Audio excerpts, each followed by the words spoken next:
તમને ખબર છે કે ગંગા સપ્તમીનો દિવસ એટલો ચમત્કારિક હોય છે કે ઘરે કરેલી એક નાનકડી પૂજા પણ તમને ગંગા નદીમાં ડૂબકી મારવા જેટલું જ પુણ્ય અપાવી શકે છે. આપણામાંથી ઘણા લોકો આ પવિત્ર દિવસની મહાનતા તો જાણે છે, પણ આજની ભાગદોડ ભરી જિંદગીમાં ક્યાંક તો સમય નથી મળતો અથવા તો ગંગા કિનારે જવાનું શક્ય નથી બનતું. આ કારણે આપણે આ દિવસના અઢળક લાભોથી વંચિત રહી જઈએ છીએ. પણ હવે ચિંતા કરવાની બિલકુલ જરૂર નથી. આજના આ ખાસ વિડીયોમાં અમે તમને વર્ષ 2026ની ગંગા સપ્તમીની પાકી તારીખ, શુભ મુહૂર્ત અને સૌથી ખાસ ઘરે બેઠા જ ગંગા માતાની પૂજા કરવાની એકદમ સરળ રીત બતાવવા જઈ રહ્યા છીએ. અને હા, વિડીયોના અંતમાં એ ભૂલ વિશે પણ વાત કરીશું જે મોટો ભાગના લોકો અજાણતા કરી બેસે છે અને જેના લીધે તેમનું પૂજાનું સંપૂર્ણ ફળ મળતું નથી. એટલે જો તમે માતા ગંગાના પૂરેપૂરા આશીર્વાદ મેળવવા માંગતા હો તો આ વિડીયોને અંત સુધી ચોક્કસ જોજો. તો ચાલો સૌ પહેલા એ સમજીએ કે ગંગા સપ્તમી આટલી બધી ખાસ કેમ છે. આપણા હિન્દુ ધર્મમાં દરેક તિથિઓને પોતાનું મહત્વ છે, પણ વૈશાખ મહિનાના શુક્લ પક્ષની 7મી તિથિ, જેને આપણે ગંગા સપ્તમી કે ગંગા જયંતી કહીએ છીએ, તે ખૂબ જ પુણ્યશાળી માનવામાં આવે છે. ઘણા લોકો ગંગા સપ્તમી અને ગંગા દશેરામાં થોડા ગૂંચવાઈ જાય છે. તો સમજી લો, ગંગા દશેરા એ દિવસ છે જ્યારે માતા ગંગા સ્વર્ગમાંથી ધરતી પર આવ્યા હતા, પણ ગંગા સપ્તમી તો એનાથી પણ વિશેષ છે. આ દિવસે પૃથ્વી પર માતા ગંગાનો પુનર્જન્મ થયો હતો. આની પાછળ એક પ્રાચીન કથા છે.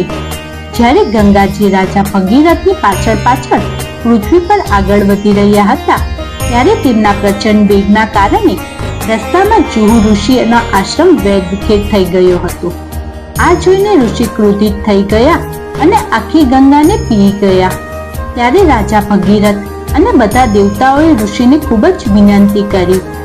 આ પ્રાર્થનાથી પ્રસન્ન થઈને જુહુ ઋષિએ પોતાના કાનમાંથી ગંગાને ફરી પ્રકટ કર્યા.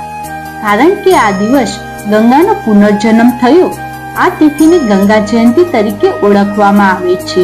અને જુહુ ઋષિની પુત્રી બનવાને કારણે માતા ગંગાનું એક નામ જાહ્નવી પણ પડ્યું હતું. શાસ્ત્રોમાં કહ્યું છે કે આ દિવસે ગંગા સ્નાન, પૂજા અને દાન કરવાથી માણસના 7 જન્મોના પાપ ધોવાય છે. એટલું જ નહીં, આ દિવસે કરેલી સાધનાથી વ્યક્તિના રોગ, દુઃખ અને ગરીબીથી છુટકારો મળે છે. ઘરમાં સુખ, શાંતિ અને સમૃદ્ધિ આવે છે. જે લોકોને પિતૃદોષની સમસ્યા હોય તેમને માટે પણ પૂર્વજોની શાંતિ માટે તર્પણ અને દાન કરવા માટે આ દિવસ શ્રેષ્ઠ ગણાય છે. ચાલો હવે એ વાત કરીએ જેને તમે સૌ રાહ જોઈ રહ્યા છો. વર્ષ 2026માં ગંગા સપ્તમી ક્યારે છે? તો પંચાંગ મુજબ વર્ષ 2026માં ગંગા સપ્તમીનો પવિત્ર તહેવાર 23 એપ્રિલ ગુરુવારના દિવસે ઉજવવામાં આવશે. હવે તિથિ અને સમય બરાબર સમજી લઈએ. વૈશાખ માસના શુક્લ પક્ષની 7મી તિથિ 22 એપ્રિલ 2026ના બુધવારની રાતે 10:49 શરૂ થશે અને 23 એપ્રિલ 2026ના રોજ ગુરુવારના દિવસે રાતે 8:49 પૂરી થઈ જશે. આપણા શાસ્ત્રોમાં હંમેશા ઉદયા તિથિને જ મહત્વ આપવામાં આવ્યું છે. એટલે જ કે તિથિને સૂર્યોદય વખતે હોય છે, એટલે જ આખો દિવસ તે ગણાય છે. આ નિયમ પ્રમાણે ગંગા સપ્તમીનું વ્રત, સ્નાન અને પૂજા 23 એપ્રિલ ગુરુવારને રોજ કરવામાં જ શ્રેષ્ઠ રહેશે. પૂજા માટે શુભ મુહૂર્તની વાત કરીએ તો આ દિવસ બપોરનો સમય પૂજા માટે ઉત્તમ માનવામાં આવે છે. 23 એપ્રિલે પૂજા માટેનું શુભ મુહૂર્ત સવારે લગભગ 11:01 થી શરૂ થઈને બપોરે 1:38 સુધી ચાલશે. જો કે ગંગા સપ્તમીનો આખો દિવસ એટલો પવિત્ર છે કે તમે તમારી અનુકૂળતા મુજબ સવારે પણ પૂજા કરી શકો છો. બ્રહ્મ મુહૂર્તમાં સ્નાન કરવું તો અત્યંત ફળદાયી ગણાય છે. ચાલો હવે સમયમાં થોડા પાછળ જઈએ અને માં ગંગાના પૃથ્વી પર આવવાની એ અદ્ભુત ગાથાને સાંભળીએ, જે શ્રદ્ધા અને તપસ્યાની એક અજોડ કહાની છે. વાત છે સતયુગની. અયોધ્યામાં ઇક્ષ્વાકુ વંશના પ્રતાપી રાજા સગીર રાજ કરતા હતા. જેમને 60,000 પુત્ર હતા. રાજા સગીરે એકવાર અશ્વમેઘ યજ્ઞ કર્યો. આ જોઈને દેવરાજ ઇન્દ્રને ડર લાગ્યો કે કયા સગીર રાજા તેમનું સિંહાસન છીનવી ન લે. એટલી ઈર્ષામાં આવીને ઇન્દ્રએ યજ્ઞનો ઘોડો ચોરી લીધો અને તેને પાતાળ લોકમાં તપસ્યા કરી રહેલા મહિષી કપિલના આશ્રમમાં બાંધી દીધો. રાજા સગીરના 60,000 પુત્રો ઘોડાને શોધતા શોધતા પાતાળ લોકમાં પહોંચ્યા. ત્યાં તેમને કપિલ મુનિના આશ્રમમાં ઘોડાને જોયો અને ભૂલથી તેમને ચોર સમજી બેઠા. અભિમાનમાં આવીને રાજકુમારોએ તપસ્યામાં લીન ઋષિનું અપમાન કરવા લાગ્યા. હજારો વર્ષની તપસ્યા પછી જ્યારે મહેશ્રી કપિલે આંખો ખોલી તો તેમની ક્રોધની અગ્નિમાં રાજા સગીરના બધા જ 60,000 પુત્ર બળીને રાખ થઈ ગયા હતા.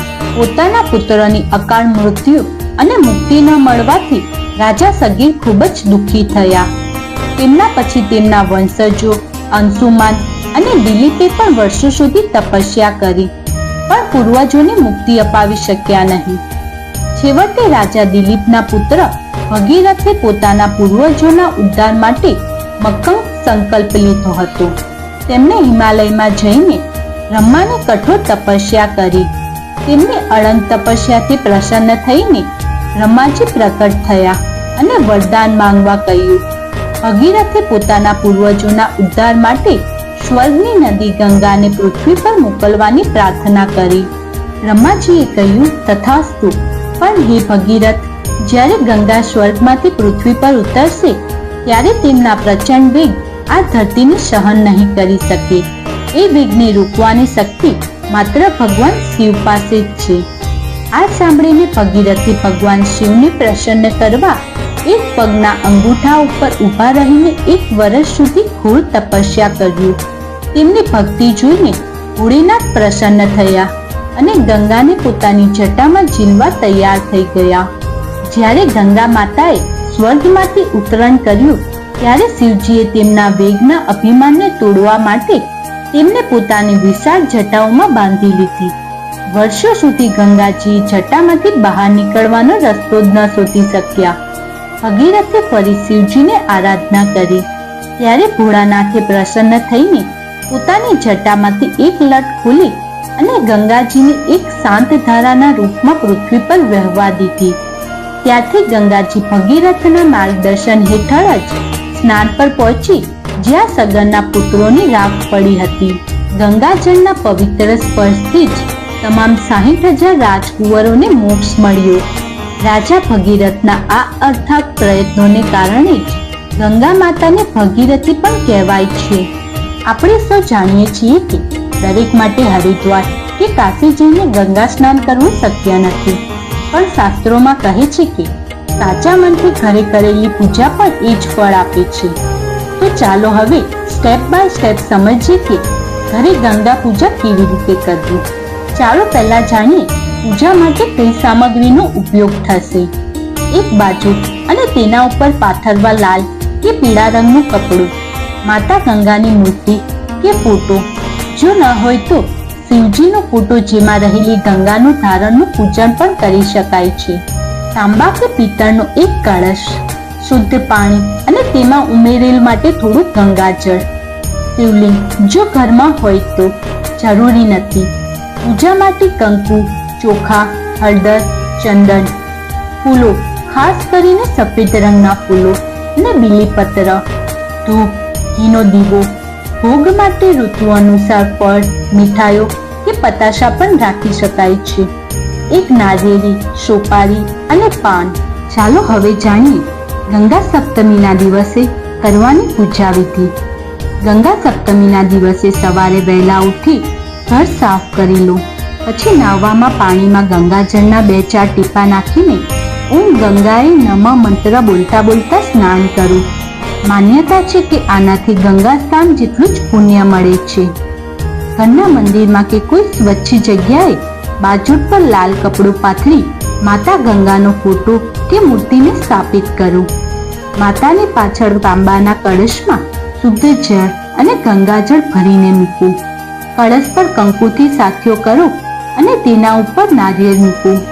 હવે આંખો બંધ કરી હાથ જોડી માતા ગંગાનું ધ્યાન કરો અને સંકલ્પ લો કે હે ગંગા મૈયા, હું મારા પરિવારના સુખ, શાંતિ અને સમૃદ્ધિ માટે તથા મારા જાણતા અજાણતા થયેલા પાપોના નાશ માટે આપનું પૂજન કરું છું.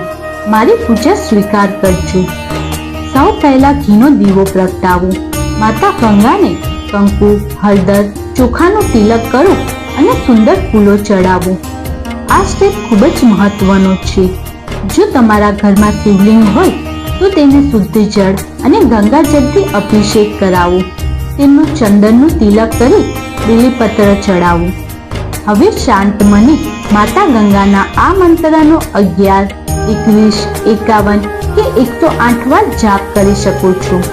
ઓમ નમો ગંગાએ વિષ્ણુ રૂપે નારાયણે નમો નમઃ. પૂજા પછી માતા ગંગાને ફળ અને મીઠાઈનો ભોગ ધરાવો. ત્યારબાદ કપૂર કે ઘીનો દીવોથી પ્રેમપૂર્વક માતા ગંગાની આરતી કરો. અંતમાં હાથ જોડીને પૂજામાં થયેલી કોઈ પણ ભૂલચૂક માટે માફી માંગો અને મા ગંગાના આશીર્વાદ મેળવો. પૂજા પૂરી થયા પછી કળશમાં રહેલા પવિત્ર જળનો છંટકાવ આખા ઘરમાં કરો. તેનાથી ઘરની નકારાત્મક ઉર્જા દૂર થઈ જાય. પછી ભોગને પ્રસાદ તરીકે ઘરમાં બધા સભ્યોને વહેંચો. હવે એક ખાસ વાત જેનો ઉલ્લેખ મેં વિડીયોની શરૂઆતમાં કર્યો હતો. ગંગા સપ્તમીની પૂજા વખતે મોટા ભાગના લોકો એવી એક ભૂલ કરે છે જેનાથી તેમનું પૂજાનું પૂરું ફળ મળતું નથી. હંમેશા યાદ રાખો, માતા ગંગા સીધા પૃથ્વી પર નથી આવ્યા. તેમના પ્રચંડ વેગને ભગવાન શિવે પોતાની જટામાં સમાવીને શાંત કર્યા છે. મા ગંગા આજે પણ શિવજીના મસ્તક પર બિરાજે છે. આનાથી શિવજીની કૃપા વગર ગંગા પૂજા અધૂરી ગણાય છે. ઘણા લોકો ઉત્સાહમાં આવીને માત્ર માતા ગંગાનું જ પૂજન કરે છે, પણ ભગવાન શિવનું સ્મરણ કરવાનું ભૂલી જાય છે. જો તમારે ગંગા સપ્તમીનું સંપૂર્ણ ફળ મેળવવું હોય તો ગંગા પૂજા પહેલા ભગવાન શિવની પૂજા અવશ્ય કરજો. જો ઘરમાં શિવલિંગ ન હોય તો પણ માતા ગંગાની પૂજા શરૂ કરતા પહેલા ઓમ નમઃ શિવાય મંત્રનો 11 વાર જાપ કરીને શિવજીનું માનસિક પૂજન કરો અને પછી જ ગંગા પૂજન શરૂ કરો. આ એક નાનકડી વાતનું ધ્યાન રાખજો તો તમારી પૂજા સંપૂર્ણ ગણાશે અને તમને શિવ અને ગંગા બંને હંમેશા આશીર્વાદ આપશે. તો મિત્રો, આ હતી ગંગા સપ્તમી 2024 વિશેની સંપૂર્ણ જાણકારી. અમને આશા છે કે આ વિડીયોથી તમને તારીખ, મુહૂર્ત, મહત્વ અને ઘરે પૂજા કરવાની સરળ રીત વિશે બધું જ સંપૂર્ણપણે સમજાઈ ગયું હશે. યાદ રાખજો, શ્રદ્ધા માટે બહુ મોટી શક્તિ છે. ભલે તમે ગંગા કિનારે ન જઈ શકો, પણ સાચા દિલથી ઘરે કરેલી પૂજા પણ માતા ગંગા સુધી ચોક્કસ પહોંચશે. ગંગા મૈયા તમારા સૌના જીવનમાં પાપ, દુઃખ અને કષ્ટોને દૂર કરીને તમારા ઘરમાં સુખ, શાંતિ, આરોગ્ય અને સમૃદ્ધિની ગંગા વહાવે એવી દિલથી પ્રાર્થના. જો તમને આ માહિતી ઉપયોગી લાગી હોય તો વિડીયોને લાઈક કરો, તમારા પરિવાર અને મિત્રો સાથે શેર કરો અને અમારી ચેનલને સબસ્ક્રાઇબ કરવાનું ભૂલશો નહીં.